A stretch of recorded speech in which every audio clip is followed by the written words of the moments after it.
আমাদের আরেকজন ক্ষণজন্মা অপরাজেয় নেত্রী, মহিষী নেত্রী, যিনি তার সারাটা জীবন বাংলাদেশের গণতন্ত্র, স্বাধীনতা ও সার্বভৌমত্বের জন্য লড়াই করে তার জীবন উৎসর্গ করেছেন। শহীদ প্রেসিডেন্ট জিয়া রহমান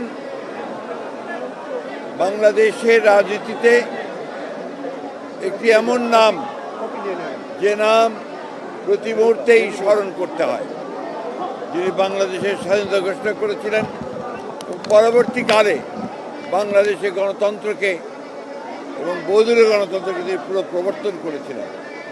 সংবাদপত্রের স্বাধীনতা নিশ্চিত করেছিলেন, বিচার বিভাগের স্বাধীনতাকে নিশ্চিত করেছিলেন এবং অর্থনীতিতে বটমলেস বাস্কেটে ভবিত হওয়া বাংলাদেশকে সমৃদ্ধির অর্থনীতিতে পরিণত করেছে।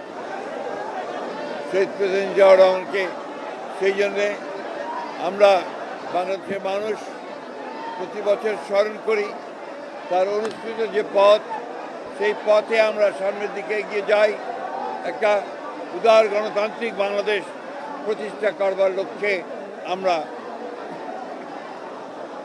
আরো দৃঢ়ভাবে শপথ গ্রহণ করি। এবং আজকে যখন ফেব্রুয়ারি মাসে 12 তারিখে নির্বাচন ঘোষিত হয়েছে, একটি ছাত্র গণতার অভ্যুত্থানের মধ্য দিয়ে যখন ফ্যাসিস্ট হাসিনা পালিয়ে গেছে, তখন আবার নতুন করে ধ্বংসপ্রাপ্ত অর্থনীতির বাংলাদেশকে গড়ে তোলার জন্য, গণতন্ত্রকে প্রাতিষ্ঠানিক রূপ দেওয়ার জন্য